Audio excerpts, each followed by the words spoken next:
this video, we'll look at pack versus grid for positioning things in Tkinter and Python. Hey guys, John Alder here from Tkinter.com, and in this video, we'll start to look at pack versus grid for positioning things around in a Tkinter app. Now, up until now, we've looked at just packing things on the screen, and that's fine, but Tkinter also has a system called the grid system that is more like rows and columns that allows you to really kind of dictate exactly where things go on the screen. And that's what we're going to look at in this video. So let's head over to our code. I'm using the Sublime Text Editor in the Git Bash terminal as always. And as always, you can find a link to the code in the pinned comment section below, as well as a link to the playlist with all the other videos in this Intro to Tkinter series. So check that out if you haven't so far. And if you don't want to wait for all these videos to come out, be sure to grab a totally free PDF copy of my Tkinter Widget Quick Reference Guide book. This thing is awesome, over 150 pages with all the Tkinter widget attributes. Grab your free copy today. Just head over to tkinter.com/widget-book, enter your email address, and I'll send that right out to you. And while you're there, think about membership in tkinter.com. You get all my Tkinter courses, all my future courses for one low price. Use coupon code YouTube to get 30% off membership if you're interested. Okay, so I've got our basic Tkinter starter code that we always have. I'm calling this pack_grid.py. And let's start out just by packing a couple of buttons on the screen like we always have before. So I'm going to go my_button1, and this is going to be a button. We want to put it in root. We want the text to say, I don't know, button. It doesn't really matter. Let me just copy this guy, and let's do button2. Same deal. And now let's go my_button1.pack. And let's give this a pad y of 20, push down the screen a little bit. And then let's go my_button2.pack and also give it a pad y. So let's save this and run it just to see what the spacing and everything looks like for this. So let's head over to our terminal. I'm in my c/tkinter.com directory, and let's run Python pack_grid.py. And you see we've got these two buttons. Now the first one has 20 pixels of space above it and 20 below it. This one also has 20 above it and 20 below it. So that's why it looks kind of a wide gap here versus a smaller gap here. One of the nice things about pack and the padding system is you can do it like we just did and say 20, and that will be for pad y above and below. You can also use Padx for left and right. But you can also designate just the top or just the bottom using a tuple. So let's look at that very quickly. So instead of here saying just pad y 20, we can say pad y of 20 and 0. And let's give this a pad y of 0 too, just to sort of see here. So now if we save this, we have 20 above and nothing below. And for this button here, we gave it no padding, so it's right up against there. So because there's oftentimes you want padding either above or below, but not both. So just use a tuple for that. So, okay, that's good. Now, that's pack. We've already looked at pack before. One thing I will mention is we can expand them if we want. And we do that by using fill. So let's do fill for the second button. Let's go fill of X. Now you can fill X, which is left to right. You can fill Y, which is up and down, or you can also do both. Let's just do X for now. Let's go ahead and save this and run it. Let's see what this looks like. And we got this button that's now filled all the way across, and it just expands in both directions as far as it can in the container that it happens to be in. And this container just happens to be our root app. We'll talk about frames in just a second.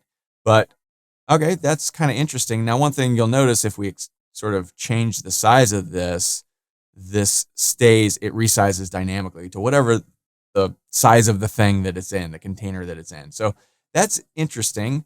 Now, we can also use Padx now because we have some X stuff that is interesting. So let's give this a Padx of, say, 20, and this will give padding on the left and right, as opposed to pad Y, which is up and down, right, top and bottom. So here, save this and run it. And now it's filled, but there's padding on both sides of 20 pixels. So, okay, very interesting. So that's pack. We're going to use pack throughout this playlist all the time. So I'm not going to go into any more detail with pack.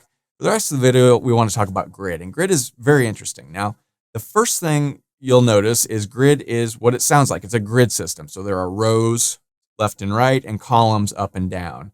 And your whole app, you just have to sort of visualize in your mind a grid. And then you can just place things or grid things in rows and columns accordingly. Now, one thing to note is you cannot pack and grid in the same container. So our container is this whole app, right? So if I came down here and tried to grid, you'll see in just a second. Well, let's just do one. So let's go let me comment this here, grid stuff, right? So let's go my underscore button 3. And that's going to be a button. We want to put it in root. We want the text to say button, whatever. Now to grid stuff, it's just like pack. We call the thing, so my button, but instead of dot pack, we dot grid.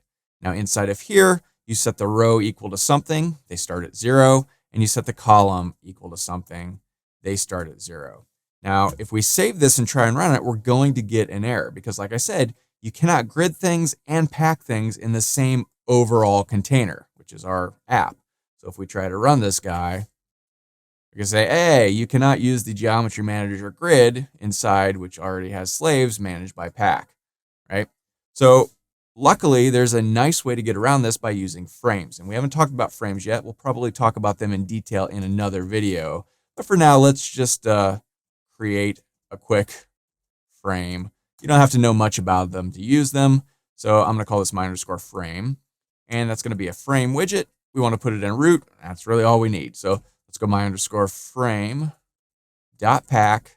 And let's give this a pad y of 20 to push it down the screen from these buttons a little bit. So we have a frame and we've packed it, just like we packed all these other things. So there's no problem. Now inside of this frame, we can grid things. And that's a different master widget. It's no longer inside the main app. It's its own thing. It's a frame. So inside of that, we can put things. And we put things in a frame just by, like right here, we said put our button in root because our main app is root. Well, we can instead say put it in my frame. So instead of here saying root, we could say here, put it in my frame. So now, instead of showing you that, let's make a few more buttons. So let's do 3 more or 2 more. So let's go 4 and 5. We want them in my frame. And so here, let's create 2 more, 4 and 5. Okay, so like I said, rows and columns start at 0, right? So we want all of these, let's put them straight across from each other. So we want them in the same row. So that's row 0. The first one will be in column 0. Next one will be in column 1. The next one in column 2. Now you can just say 1, 2, 3 if you want. Same thing here. You could call this row 1 and Tkinter will treat it like that. But technically it is the 0th row. So let's just go ahead and do it like that. So now if we save this and run it, we have these nice 3 buttons and they're straight across from each other. And that's grid. So this is row 1 all the way across. And this is column 1, column 2, and column 3, or technically column 0, column 1, and column 2. Very cool. Now, you'll notice they're all squished together. We can Padx these guys.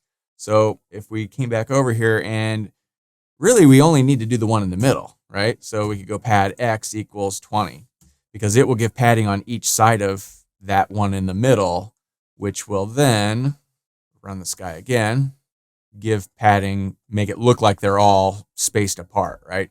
And again, you can also use tuples. Very cool. So that's one row. Now, what if we wanted another button below that kind of stretched out the whole length? Well, we'll talk about that in a second, but let's first build another button below just to see another kind of row here. So let's just copy this guy here. This is going to be my button 6. And let's come down here and copy this. Yeah, there we go. And this is my button 6. Now, instead of row 0, we want to put it in row 1. And let's say column 1. So let's save this, head back over here, run Sky again. And now we have a second row right here. And the button is in the 0, 1th column. 2. So 0, 1, 2. 0, 1, 2. Now you'll notice it's scrunched right next to it. Again, we can use our Padx and our pad y. So if I wanted to say pad y of 20, that will give 20 pixels of space above and below it. We run this. We now see there's a nice bit of space there. Very cool. This is all scrunched up. We might want to move this all down. We can with our frame by, say, giving this a pad y of like 50. Really push it down the screen. And now those buttons are down here further. A little separation between these two things. So, okay, that's cool. Now, what if we wanted this button to stretch the width of this entire thing here? Well, we would use something called a ColumnSpan because this is a column, this is a column, and this is a column. We want to span all of those columns. So we could do that super easy. We could just give this a column span of 3. So now we have it spanning all 3, but I would probably put this in column 0. So it's right at the beginning of our columns, and then have it span across all 3. So now if we save this and run it, this is going to get us part of the way there. We put it in column 0, which is right here. But yet it looks like it's right here because we're spanning across. Well, the problem is there's not a lot of text here, so the button just isn't very big, so it's not going all the way across. It is technically going all the way across, there's just not much of it to see. We can sort of tell Tkinter to just make the button bigger, and let's do that. And we do that by using something called sticky. So up here with pack, we use this fill. You can't fill with grid. For some reason, they changed it out, and instead of using fill, they use a thing called sticky. And with sticky, you use directions. So it's north, south, east, and west. So north is above, south is below, east is to the left, and west is to the right. So we want east and west. We want to expand it. We want to fill it out to the east, to the left, and to the right, to the west, right? If you wanted to go up and down, that would be north and south. If you just wanted it to go up, that would be north. If you just wanted it to go right, that would be west, right? We want it to stretch out both. I know it's a little bit silly, but it works. Sticky. And now we have this button stickying out the entire area that there is. So that's grid in a nutshell. That's pack in a nutshell. There are other things you can do with both of these, grid and pack. And we'll get into these sorts of things as we move along in the playlist, but this is what you need to really get started and understand the grid system. Now, we have this whole block in a frame. If we didn't, and we got rid of these things up here that weren't packed anymore, this whole block of buttons would be up here in the top left-hand corner. So sort of keep that in mind. So very often I will create a frame and pack it. And whenever you pack things, it just packs things right in the middle of the app. And then if you pack something else below it, it just packs it right below it, like we see with these 2 buttons. They're just right in the middle of the app. So if you want to center things, I'll often use a frame to center them, pack the frame. Inside of the frame, you put the grid stuff that you want, like we've done here. There's just a zillion different ways to sort of play around with the grid and the pack system, which, we'll learn about as we move along in this playlist. And also just by playing around with it, you'll learn these things. But this is really the guts of what you need to get started. Now, there's also a third geometry system. There's pack, there's grid, there's also place. And place allows us to put things in very specific sections based on coordinates. We'll look at that in a couple of videos from now. But in the next video, we'll dive a little bit deeper into the pack and grid system, and we'll look at something called pack forget and pack destroy. Very fun. And that video will be popping up somewhere over there, so check that out. My name is John Elder from Tkinter.com. I'll see you in the next video.